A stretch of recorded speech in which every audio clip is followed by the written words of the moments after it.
The simplest rule of Stoicism is also the most difficult, the dichotomy of control, given by Epictetus. It is the fundamental division of the entire universe into what is under our total control, our will, judgments, reactions, and what is not, everything else. So simple, yet so ignored. Most people fail at this distinction daily, and this failure has a noble name but a poisonous origin. Failing the dichotomy of control is the origin of one of the most destructive diseases of the soul, diagnosed by Friedrich Nietzsche, ressentiment. Ressentiment is the psychological poison of impotence. This video is not about how to calm down. It is about how to free yourself from a self-imposed psychological slavery. Trying to control the external is not just inefficient, it is the source of slave morality, where our impotence turns into a disguised hatred and passive vengeance against life itself, against reality, and against those who act. Let's move beyond simple anxiety management. What is at stake here is your existential courage, choosing between the freedom of the Stoic master and the slow poisoning of Nietzschean ressentiment. What is ressentiment, in Nietzsche's radical view? It is the bitter anger and resentment that arises in the soul of someone who feels powerless. It is the self-deception that turns, "I am weak," into, "the world is evil." Think of the neurosis of opinion. You want everyone's admiration. They criticize you. You cannot control the criticism, so instead of accepting the fact and focusing on your virtue, dichotomy of control, you start to hate the critic and devalue the source of the criticism. Ressentiment arises when you cannot act, but also cannot accept non-action. The Stoic and Nietzsche agree on the diagnosis. The poison arises when the willpower cannot be used in external action, blocked kathekanta, and is, then, dammed up and directed toward internal attack, poisonous judgments, envy, and destructive gossip. Nietzsche argued that slave morality is defined by the no to the world.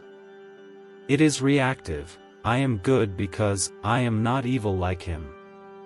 This morality is born from impotence and the failure to say yes to life, amor fati. Stoicism, on the other hand, demands the radical yes to reality, which is only possible if you are not trying to control it.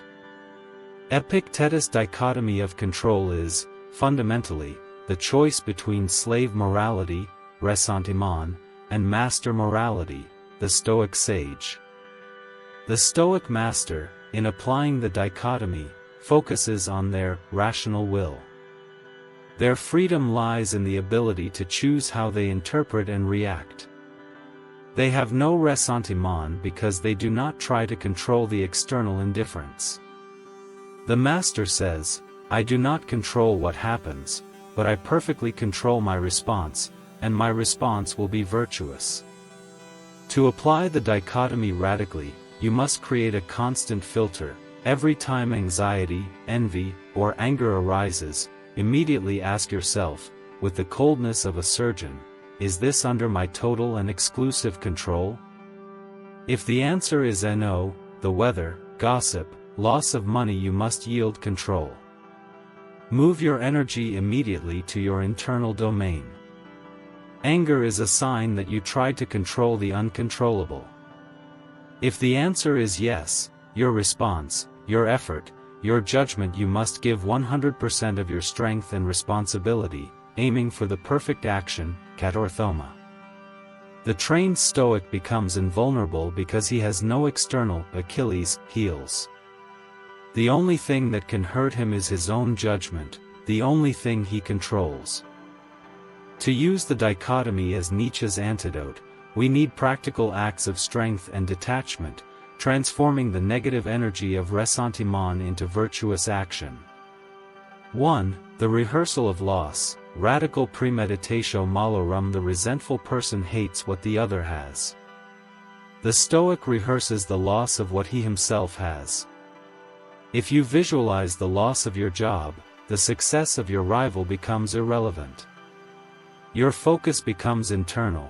Am I capable of rebuilding my life? The virtuous answer kills envy and ressentiment, because your value is in your ability to act, not in your possessions. 2. The reversal of blame, the internal enemy. When you feel the poison of criticism or gossip, do not attack the critic, the resentful person attacks. Reverse the judgment. Why do I care so much about the opinion of someone who lives outside my control? The enemy is not the person, it is your judgment that values the indifferent, the opinion. Correct the judgment, and the person becomes irrelevant to your peace. 3. The affirmation of totality, amor fati ressentiment, is the denial of the yes to life. The sage, who applies the dichotomy, accepts that everything that happens, external failure, is the perfect raw material to exert his strength and virtue. He loves fate because he is not tied to the illusory hope that fate were different. This transforms impotence into sovereignty. The dichotomy of control is not a productivity tip.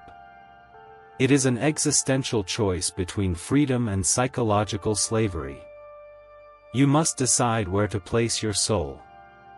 The Stoic sage, who lives fully in the dichotomy, is the Übermensch, Superman, that Nietzsche admired in spirit, one who is his own legislator of values, who does not define himself by denial or ressentiment, but by the radical affirmation of his own rational will. Your suffering is your alarm. It sounds when you try to control the uncontrollable. Listen to the alarm, apply the dichotomy, and kill ressentiment at the root, day after day. This is the only form of lasting peace. If you are ready to embrace your invincible will and free yourself from the slavery of resentment, leave the comment, Master of Self, below. Subscribe to The Hidden Meaning and use Stoic rigor to forge your existential freedom.